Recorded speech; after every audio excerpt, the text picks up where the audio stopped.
Finding good architectural staff can be tricky, and once you've found them, how do you hang on to them? That's what I'm discussing with Stephen Drew in this episode of Architecture Business Club, the weekly podcast for solo and small firm architecture practice owners just like you who want to build a profitable, future-proof architecture business that fits around their life.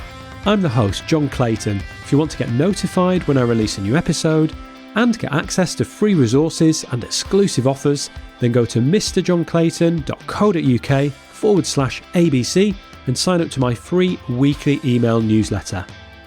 Now let's discuss finding, hiring and retaining great architectural staff.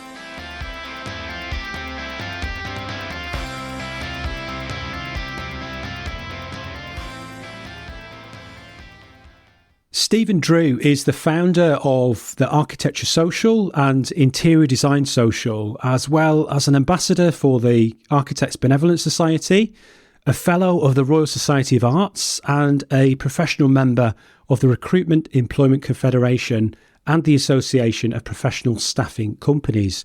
Architecture Social has a fresh spin on an old formula by breaking down traditional barriers between companies and creatives, providing a supportive environment to develop professional skills, find new jobs and socialise. You can learn more about Architecture Social and connect with Stephen via architecturesocial.com. Stephen, welcome to Architecture Business Club. Wow, it was so good to meet you in person in London. It's always quite a nice thing post pandemic to meet in person, and I'm very happy to be here. And I'm just going to say that long list of all those titles. I do feel like I must have a massive fragile ego, but well done for reading them all out. Thank you. Oh, you're very welcome. I mean, that wasn't even the full list. I mean, I could have probably gone on for a few minutes, but I'm compensating for some other inadequacies I have, you know. But anyways, I digress. I don't want to interrupt the podcast. It's good to be here. We don't want to talk about your inadequacies for the duration of the interview, so let's skip on from that. One thing I did want to say, though, is I know before we get stuck into the topic we're going to talk about today, I know you're a dog lover, aren't you? I remember when we spoke, you were telling me about your Boston Terrier. Is that right? That's right, Dexter. Yeah? Tell us about Dexter. He's a very cheeky chap, you know. He's very lovable, hyperactive. Quite a crazy dog, but an amazing dog, as they all are. But while I don't have a child myself, you know, you pick up your puppy, don't you? And you just don't know what they're gonna be like. And if anything, Dex has turned out to be a bit like me, stubborn, loving, kind of one-track minded, thinks about the ball all the time. There you go. I do love him. He's an amazing dog. Oh, well, they do say they take after their owners, don't they? I don't know what that says about me and our dog, because our dog is a bit nuts as well. So today we're going to talk about finding, hiring and retaining great architectural staff. Yeah. So maybe you could start by just telling me the story of how you got into recruitment and what led to forming Architecture Social. Well, that's right. So I studied architecture. I did 5 years of it. And no one in their right mind who's any form has any form of sanity thinks I'm going to go into a sales role, you know?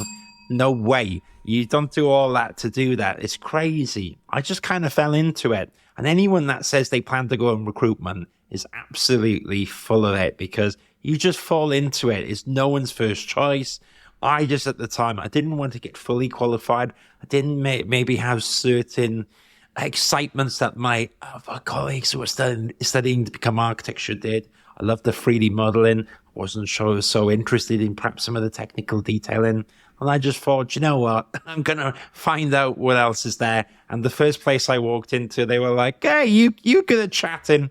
Why don't you do this? And that's the kind of the quick version. So yes, you're right. I did architecture. I worked in industry for 3 years. I worked alongside technologists, alongside architects. Then went into recruitment, and I've helped architectural practices, small, medium, and large, probably for the last 10 years in recruitment. I then set up the Architecture Social, which is a bit of an online platform, does a few different things as well. and still does recruitment. But the important bit as well is I returned to the architecture practice where I left before and I fell into recruitment. I returned to help them on their hiring strategy. So all the secrets that I've learned are from being the hiring manager, being the recruitment consultant, and also being the candidate. So I've seen every step, and I'm more than happy to give any business owners here in the business club insights, save money, make recruitment less stressful. Because let's be honest, it's a pain in the ass for everyone. It's difficult. It's a people process. So I'm all yours. But that's the content. That's the context of what I've done. Hopefully, it's useful. That's brilliant. You summed it up perfectly.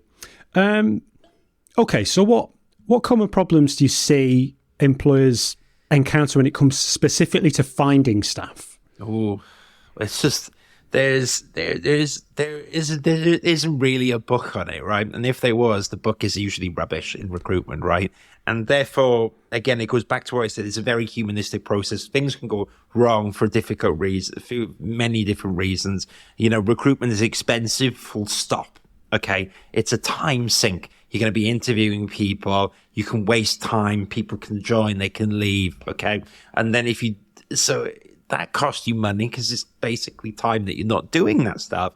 And then when you use a recruitment consultant, which really is saving you time, in theory, not always, then for that, a recruitment consultant will charge you money. So, you know, it's like, you're damned if you do, damned if you don't. And then also there's certain hiring practices that you can do direct, such as job advertisements and all this stuff. And it's questionable how effective they are as well. And job boards used to be such a huge, big thing, part of it, that the old architecture magazine used to come around, the Architects Journal, BD for Jobs and all this stuff. And it would have all the classifieds at the back, not dodgy ones. You know what I'm on about, but like there would be one saying, we're looking for a technologist, whatever, right?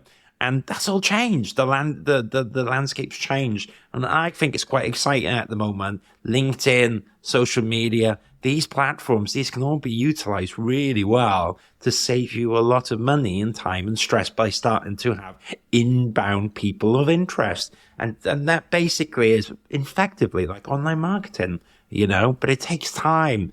And if you want immediate results, investing in your marketing is not going to get stuff immediately. Maybe if you're lucky.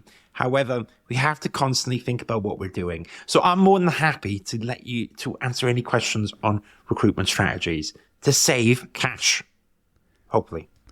I love that. Before we move on to that, you've just reminded me that when the BD used to come through, that used to be the thing that everyone in the office used to do when I worked in practice. The first page that they would go to and flick through to the jobs page and like, have a look at what salaries are on offer there. That used to be the first thing that most people used to do. But as you say, it's totally changed now, hasn't it? Yeah. The way that people find staff and the options that are out there for us. What about mistakes, though? Are there any kind of typical mistakes that you see employers making as part of that recruitment process? There must be some common things that you've seen and thought, not again.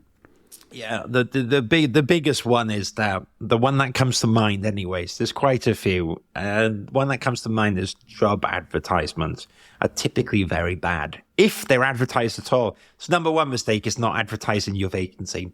And 70% of vacancies are not advertised. It's quite big when you think about it. And so the first thing you should actually get the vacancy on the website, right? It sounds so silly, but trust me, I've been there myself where I preach this to companies and then I'm hiring and I'm like, I didn't put my job ad. So we all do it. We all get busy, but I think it's really important to get that job vacancy on because people are not mind readers. And maybe if you're Fosters and Partners, right? You're famous, infamous maybe, but you're definitely famous. And what that means is a lot of applications are going to be coming in for architects, architectural assistants. But if you're a small business owner at the start of your journey, not everyone's going to know who you are. It's a big wide world. So you got to think like, how am I bleeding the noise? How am I going to get out there? Now, before we talk about ways to go about things, and I'm happy to go into that and we'll go through that in a bit. The next biggest mistake is you got to advertise your role, but usually the job descriptions are written quite badly. What do I mean by this? Well, if you close your eyes and you imagine a job description, they usually start something like, we are looking for a senior architect, must have 10 years experience with Revit, must have 8 years experience on, high-end residential projects, must have this, must have MBS chorus, must have this, must do this, must have that, must. And what that is actually is it's what's I call a top-down approach. You must have this. I am looking for this. And when people read that, if they're desperate for a job, they're going to click and go through. Or sometimes people don't even read it. They click. There might be an IT architect for all they think, or they think a technologist is something else, or as a receptionist might spam it, right? Whatever. But you might have some person there that reads it and goes, oh, I only have 4 years Revit. I don't have 5. And they move on. And therefore you exclude people. But also, when you're trying to get people for a job, you got to think about when you were looking for a job. And in the past, even if you're the business owner now, try to think back in the past. And you've really got to tap into where people are in their lives and where your company can fit in with that. And don't use caveat words which mean nothing, like always makes me laugh, an exciting opportunity. I mean, what the heck does that mean? A close-knit team? Oh, goodness me, gracious me. We were talking before, weren't we, about where you worked in Australia. It was a fun environment where people could come and go. They worked hard, played hard. It was social. You had barbecues on the Thursday and all that stuff. You said on the first day you came down, it was a whole big event. You've got to paint this picture in the culture. Like EPR Architects, where I worked. They do yoga twice a week. They're a great company. They just moved into a new office. An amazing practice where they converted an old school into a beautiful setting. Okay. They do social events. They do training. There's a mentoring scheme. There's Revit training, all this stuff. Okay. Now, when I'm telling you about that, you're thinking about how that fits in for you. You're imagining your life as the candidate. You're starting to visualize yourself there, which is great because that means if you're a good architect, maybe you're more likely to apply. Whereas the other ads that I saw at the start, that I've talked about at the start, must have 10 years Revit. I'm not that interested. I can't imagine myself being there. So that's the number one mistake that I see, John. That's really interesting, actually, that the example that you gave of the kind of bad ad there, that's so typical of so many job ads that you see generally, not just within architecture, that it's very much about the employer just listing out their dream list of what they want from the candidate and not actually thinking, how can we position ourselves as amazing employers so that we attract the best candidates? Yeah, exactly. Or it's an advert, or it's like getting your message out there.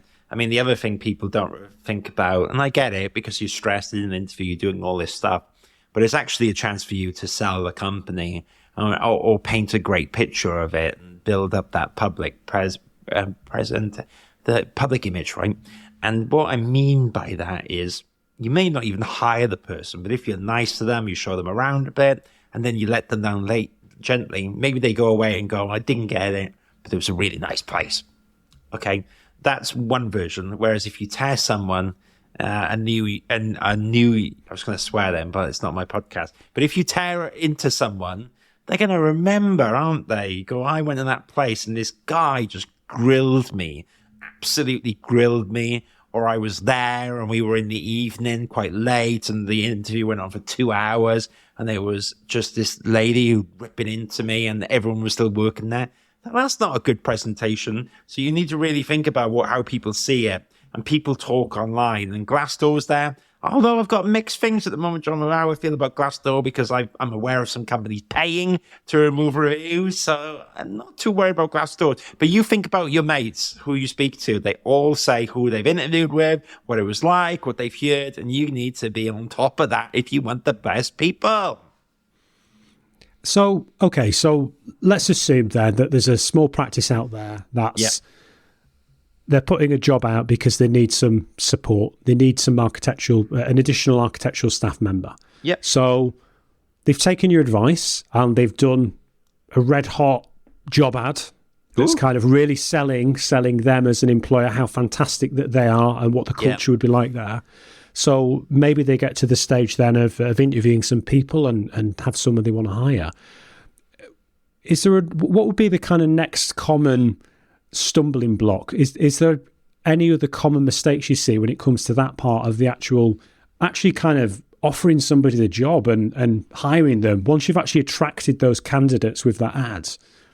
Are there any other common issues that you've seen occur once it gets to the point of hiring the staff member? Yeah, good question. I think so. A little bit of building on what I said before. You have to remember that you need to potentially charm someone. And if you're giving someone a hard time and then you make an offer to them and the other place up the road is on equal pairing and they've been quite charming, who do you think the person's more likely going to gravitate towards, right? So you need to think about this commercially, and you need to think about optimizing your position as best as possible. So I think the number one thing is just to treat people with respect. And also remember that it's a person that's looking for a job. They won't wait around for you forever. That's a big one that I see happen in recruitment. Yes, projects, and it's difficult when you first hire, especially timing, do I make the jump, all this stuff. However, you need to understand and have clear communication with that person. So there's an expression in sales called time kills deals, and I think that applies to recruitment. Okay, maybe it's not a deal per se. However, it's like anything. The longer it goes, the more variables that happen. And you need to be on top of that as soon as possible. And so I think one of the companies that I used to work with was very good at meeting people as quick as possible. That's number one, because there's a chance that they're the first person you see. You're the first person they see, and you can snap them off the market. So meeting people, I think, as soon as possible is great. With the caveat, though, that you've got to be prepared to make the decision. There's absolutely no point interviewing people unless you don't want to hire someone, unless you're middle management that wants to look busy. But this isn't what the business club is about. We're all busy people. I'm the same. I've got a business. I got 5 staff. If I'm interviewing, I'm interviewing, and I'm ready to make an offer. And you got to be ready, and you got to be reactive, and you can't faff around. You got to just be to the point, clear, concise, and stick with your word. And if you say you're going to offer a salary, offer the salary. Be honest about where you are as well. The other thing is, you mentioned maybe some people get competitive and stuff. Let's pretend you're a small business. You can't compete so much on the salary. Think about flexibility. People are always looking for more flexibility, and you need to keep that in mind. And that could be a quite nice caveat where, you say, listen, okay, we're a smaller practice, so the salary's this. However, I'm very happy for you to do the school run. I'm very happy for you to work 2 days at home. And there's ways that you can shimmy it around. But you remember, it's a conversation. Remember, it's moving parts, and you need to be fluid. And I think that the companies, and this usually happens when they get bigger. So for any small to medium companies right now, it's not something you don't need to worry about. But when you get bigger, you can sometimes get structure. We can't do this, or we've got to kick it up to HR, who's going to review that change in the contract. We've got to get it improved by 6 people. And that's where you can lose the opportunity. You can lose the deal, whatever you want to explain it. So that's what I would say. When you're small, be agile. Remember, it's a conversation. Put your money where the mouth is. I think that's what the saying is. But be clear, concise, and don't F around. Sorry, I wasn't sure if I can swear or not. It's okay. That's brilliant advice, though. And there was one thing I just wanted to pick up on there, just regarding salary, really, and how you often see job ads out there that are very vague on the matter of salary. What's your thoughts on that, about how upfront employers should be when they're advertising architectural posts about salary? Remember, don't forget to subscribe to my free weekly email newsletter. You can do that at mrjohnclayton.co.uk/ABC. And if you're enjoying this episode, then please visit podchaser.com, search for Architecture Business Club, and leave a 5-star review. Now back to the show. Tricky question, because very spicy territory right now. And I do not think that the RIBA salary guide is good. Public. That's the first time I've probably said that publicly. And it's not good. And I tell you why I don't think it's good. The Architecture Social has a salary guide, but other people have a salary guide as well. You need to weigh them all up. The reason why I don't think that the RABA salary guide is a good salary guide for businesses is that they do get the information, but by the time the report comes out, it's 9 months old. That's an eternity in this world. It's a crazy time period. It's like, oh, let's make a business decision about 2022's information. You just don't do that. And so you need up-to-date information. However, I'm going to let you into a secret, okay? I have got the Architecture Social Salary Guide, and there's interactive results, so people can put information, and that skews it a little bit. But all these recruitment consultancies out there, including mine, and I've worked in like 3 or 4 of them and stuff, all these salary guys are finger in the air. Does this seem right? Okay. And the low, medium, the high brackets are there for a reason, because there isn't a magic number. And I saw a report come out by an article lately of a Part 1 in London that Fosters and Partners on 31K. I'm not sure that's still right. Okay. I'm not convinced. I'm just not convinced. So different companies have different salaries, and you will tie yourself up in knots if you look at all the stuff out there and think that it is accurate. At the same time, though, don't be naive. So there's a company in Manchester, quite a famous architecture practice, which always used to make me laugh because they used to try and put the London salaries the same as the Manchester salaries, and the living costs were different. So where I'm going with this is you have to be receptive to the environment you are. And the quickest way to find out salaries is to compete in a marketplace. And what do I mean by that? What I mean is, if you see an awesome guy or gal who is an architect looking for 36 and you want to go 35, you got to be prepared to lose them. You might win them over, but you might lose them to someone else. And that is the harsh way you learn about moving salaries. So you be a bit agile and, challenge it as well. It can go the other way, though. Of course, you shouldn't just hire someone on their expectations if they can't deliver, because chances are you're going to have to sack them, or it's not going to work, or whatever. So it's a balance. You got a bit of common sense, but also listen. Last thing I'd say on that point is you got to think about what's valuable for the business. And maybe a young architect has got all the Revit skills, and that could plug in. And then you've got a senior architect with lots of experience as well. And you have to factor in everything to the business. And architecture gets a bit strange, doesn't it? When you get like senior professionals, kind of salary dips off to one point. But where am I going with this is that there's no one rule. There's no one rule. It's like when people say to me about CVs, how many pages are in a CV? Could be 1, could be 2, could be 3. And how much should I pay an architect? Could be 34, could be 36, could be 38. How good are they? What value have they got? How rare are they in your area? And then on it goes. Okay. Oh, a very divisive topic.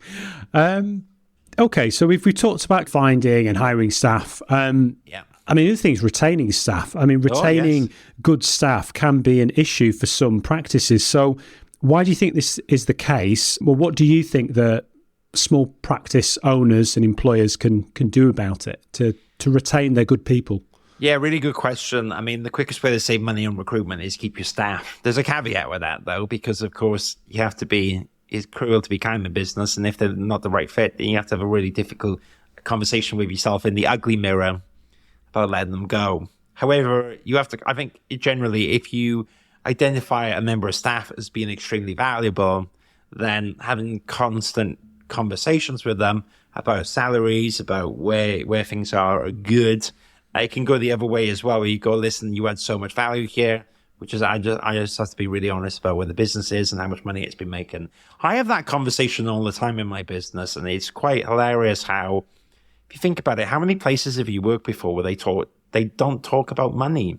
And I find that dangerous, because then basically people work naively up until the point they get made redundant. Whereas I think if you're a small business owner, it's very good to be competitive and be open about the challenges that you've got, because of course you'd like to hand out huge salaries, but you have very realistic limitations in the business. So I think that's the first thing, because most people leave businesses where they feel like there's two reasons. Either they feel like they can't progress, or that's the main reason, that they can't progress. So there's one reason people usually leave. That's the main reason. They can't. Progression could be professionally in terms of expanding their knowledge and getting those new opportunities to kind of progress in that way, or it could be a progression in authority and salary ultimately. Yeah, exactly. So, I guess where I was going around it, and I'll just flesh out this concept in my head. Usually, people will do two things when they want to leave. They'll just leave, or they'll bring it up to you, and then you can talk about it. Now, I find it hard, even myself as a business owner. You have to constantly engage with people. People need constant reassurance because lots of things are going on. However, us as business owners, we're busy, right? But we do need to make a bit of time to catch up with people, and you do need to make it honest. Set goals is the first one. So what do I mean by this? I mean that people want to progress, and don't just give people a pay rise for the sake of it. Set obstacles there, or challenges. Obstacles is the wrong word. Set hurdles they have to get over, and then in return, you'll pay them more. If you have that conversation, I guarantee you people are more likely to stay, more likely to engage. If you say you need to do all this, and for that, we can look at a salary increase, or you now become a project architect because you're managing a project, whereas before I was helping you along with it. Congratulations. Doing stuff like that is going to retain people. Some people are just going to go. Some people are going to hand in their notice, and then you've got two choices. And one of those is that you let them go, or the other is you try to keep them, which can be quite eventful and hard work, stressful, but that's what's called a counter offer. Now, there's some bullshit stats going around, like on how many people stay after a counter offer. Generally, I've even done a counter offer before where I've stayed, I've got a nice pay rise, but counter offers, people only stay if things fundamentally change, and businesses tend to, whether you like it or not, and we all need to reflect on this, but we stick with what we're comfortable with. Oh yeah, we will move heaven and high water if you stay. Oh, okay, I'll stay. $2,000 extra. These things don't change. The person leaves again. So I think you have to be realistic with that person on what you can do. But if you have a frank conversation and go, why do you want to go there? And they go, I want to go because I'm getting an opportunity, or there's a bit more flexible. You go, well, why don't you just do that? Yeah. You know what I'm like. Better the devil you know. If we can make it more flexible, we can get you the $2,000, which you were coming to anyways, but we can get you the $2,000 if you now do these new responsibilities. So I can put you up to a project architect, but you got to do it, and I'll get you the $2,000, and we can also say you'll be flexible. Do you think that's fair? And the person might say yes. So that sounds like a really great thing that employers could do. You mentioned that setting goals for them to work towards, to be able to progress and to feel valued and to progress their career and ultimately stay within that practice without changing jobs and leaving for somewhere else. Yeah. Are there any other simple things that small practice owners can do to just better look after their staff, to, make it a better place to work? Good question. I think small practices by nature are more agile, aren't they? Well, I have 4 members of staff. I reckon that's small. We can be more agile. Okay, we don't have some of the big perks that other places have, but we have pretty good perks. Okay, so where I'm going with this, we might not have private medical care. However, you might be very flexible, and don't underestimate flexibility after the pandemic. It really it really tore up the rule book in architecture, and most companies now are trying to go back to a 5-day week. They say not, but they are. And I'm already seeing that in London, where some people are working 5-day a week, some are working 4-day a week. If you're a small business owner, why don't you do flexibility? I do that with my staff. I say you can work remote whenever you want. Of course, there's challenges with that. Do not underestimate how popular that is, though. when people are looking for jobs, the questions they now ask are how much money, what is the job, like what projects will I be working on, then what is the flexibility, and followed by the benefits. So flexibility is a massive chunk of it, which I think is the easiest one for small business owners to do. The other thing is that they get so much experience that they wouldn't get in an architecture practice, which is larger, or an architectural, whatever. That's so true. Yeah, so you've got to really lean into that and just be honest and just say, listen, the stuff you're going to be learning here, you can actually apply to your own future business. For all I care, and I'm happy to mentor you, happy to do all this stuff. I'm very happy to be flexible. Yes, the salary's not going to be as high as KPF or Foster's, but whatever. This is where we are, and I can offer you this lifestyle, and you can work down the road in Huddersfield or wherever the heck you are, Cardiff for me, and have a great life and not commute to London. Tell you what, that's really expensive. Try living in London. Try commuting to London. It's so you've got to really identify your strengths and embrace the things that maybe your competitors aren't doing, and make that your own. And also embrace the shortcomings of it. I like hit your head on and go, yes, I can't offer you the salary an architecture practice done. So you're already taking out the thing. Going, yes, however, flexibility, however, project running. As you say, though, that there's a couple of other things there. It's not all about the money. It's not all about that, because there's going to be people that are working in a firm where they're not getting the opportunities to run projects, or they don't have any of that flexibility. So if you're a small firm, architecture practice looking to hire staff, that there's a couple of extra things there you could really push with your advertising for that job to really be able to attract better candidates. I just wanted to ask actually about, well, for sole practitioners, if there's any sole practitioners out there that are listening and they're maybe thinking about hiring their first team member, have you got any specific recommendations for them for their first hire? Only based upon what I did, because first of all, slight tangent, quick one. You don't really want to involve recruitment consultancies until you're much bigger, because there's a charge. There's an introduction charge. It's a few £1,000s. You don't need that as a small business. It's just going to bleed you dry. The recruitment consultants business is really designed for large companies where basically they've got a project worth 400 grand, 500 grand of fees. They haven't got time to find the 6 architects they need, and then they give me a chunk of it, a small chunk of it, and that's what they go on for. So first of all, avoid recruitment consultants. It's quite funny when that's one of my core services, but avoid us as long as possible. Apply. What I would do is I advertised on LinkedIn. I think it's a great platform to do it right now, but also be smart about it. If you're in, for example, a particular area and you want to hire a student, maybe build that bridge with the university there. It's basically they love to bring you good students because it's good for their employment ratings. And universities are not an endangered species, but what I mean is they're getting more expensive, right? It's so they need to justify their value of employment. So you need to tap into universities. You need to be really smart. I would also, there is stuff like, we were at the CIAT event. You can bump into people there. Generally, we will get around that stuff in like the RABA. Also, for architects, have these little hubs. So I think that's really good way to do it. I found my first hire accidentally here by bumping in, having a conversation down the line, and then they, for whatever reason, their employment paused at the place, and I said, "Why don't you work for me?" No way would I have paid a recruiter. Absolutely madness. And then, also then it was the next step from that one staff. We now got free staff because it was through internal referrals. So I said, listen, if you find someone, I'll pay you £1,500. Just did that. And so, okay, it cost me £1,500, but that's an employee perk for them.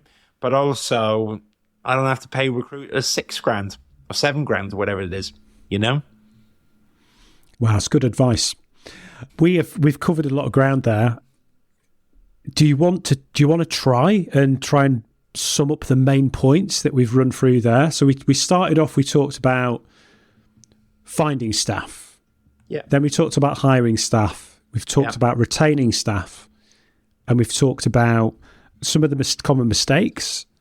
And we talked there just about sole practitioners hiring the first team member. Do you want to try and sum up the conversation? Do you want to add anything? My brain struggles to summarize it. I think that recruitment is messy, okay, and it's very bespoke in the business. There's lots of facets, like, are people available? Where are they? How competitive are you? How do you stick out? Do you have a say in the market? Do you have nothing? Do you have no footprint? And like everything else, it's a challenge. But you have to remember, it's all about the company's brand. And the final note I would say on that is that when you look at your website, when you think about your work as business owners, you're always thinking, and I do it too, you're always thinking about chasing the fees, you're chasing that stuff. Yes, you want your website to look good. You want to attract business. You also just need to keep in the back of your mind, if you do have a careers page or an about us page or all that stuff, you're going to make your life easier as you expand in terms of recruitment. So I would just keep in the mind what I've said and think about it always from the other person's position. That's probably the biggest key. And try to really work out what they're looking for. Try to work out if it fits you. And, just don't jump into it. I mean, the one thing we haven't touched upon is, hiring the wrong person can be catastrophic for many different reasons. And therefore, it's good to interview people and don't rush the interview process. However, again, I think it's like interviewing. The last thing I'd say on that point, I think it's good to start practicing interviews. Most people are not very good at doing interviews, myself included. I have different styles, you have different things. You've got to practice this stuff. So I think as soon as you have a legitimate role, no point looking if you're going to hire someone, but as soon as you have a legitimate role, start meeting people. Don't just hire the first person you see. It's like a house, isn't it? You're going to buy the first one. You're crazy. You need to have some comparison. So book people in the same day. Put the process out and just see what happens. And I don't know, anything else I've forgotten, just rewind the podcast. It's a modern world. Go backwards and listen to it. That's fine. We covered a heck of a lot there. I have one other question, and it's nothing to do with finding or hiring staff. It's just a question that I like to ask. I love travel and discovering new places. Yes. So do you want to tell me, can you tell me one of your favourite places and what you love about it? This can be near or far, anywhere in the world, the end of your street, wherever you like. Is there anywhere that springs to mind as one of your favourite places in the world?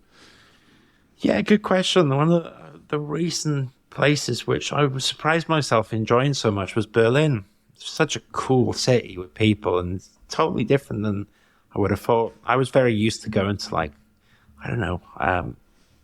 holiday kind of beach holiday. Yeah, beachy holidays with my parents and stuff. And actually, as much as I love my parents, they're incredibly stressful to travel with. Just that. It's just there. And then what I discovered was actually going on holiday by yourself is just totally different than that. Yes, we like a family holiday, but there's different versions. And I definitely probably a workaholic still, but I'm a recovering workaholic. And I would always make excuses, John, not to go on a holiday. And I had 2 or 3 day stopover in Berlin. And why it's important to me is because I realized that I actually need to stop, have a break and enjoy. And in the end, I stayed for something like an extra week. So I stayed for an extra week. I got to know all the locals, got to meet a few people. I did it on my own. Well, half of it on my own. And it was great. So that's why it's a special place for me, is Berlin, of all places in the world. My goodness. Berlin is that is an amazing city. I've been fortunate enough to visit a couple of times, and absolutely so cool. Worth a visit. Yeah, if you've never been before. That's been absolutely awesome. Thanks so much, Stephen. I really, really appreciate it. Where is the best place online for people to connect with you? Yeah, sure. I mean, I'm probably that screaming Welshman on LinkedIn. However, you can also find me on thearchitecturesocial.com or drop me a message on LinkedIn. If I don't reply, drop me another one. Don't be shy. And if you want to pick up the phone and be old school, that's probably the best way to get me. If you really want to get me, you ring me up, and I'm all yours. All for an old school phone call. just can't beat it sometimes, can you? You know? Yeah. Right. Cheers, buddy. Take care. Thank you so much. Next time, I'll be taking a trip down memory lane and sharing a light-hearted look at my Christmas past, present and future working in architecture. Thanks so much for listening to this episode of Architecture Business Club. If you liked this episode, think other people might enjoy it, or just want to show your support, then please visit podchaser.com, search for Architecture Business Club and leave a glowing 5-star review. It would mean so much to me and makes it easier for new listeners to discover the show. If you just want to connect with me, you can do that on most social media platforms. Just search for @Mr. John Clayton. The best place to connect with me online, though, is on LinkedIn. You can find a link to my profile in the show notes. Remember, running your architecture business doesn't have to be hard, and you don't need to do it alone. This is Architecture Business Club.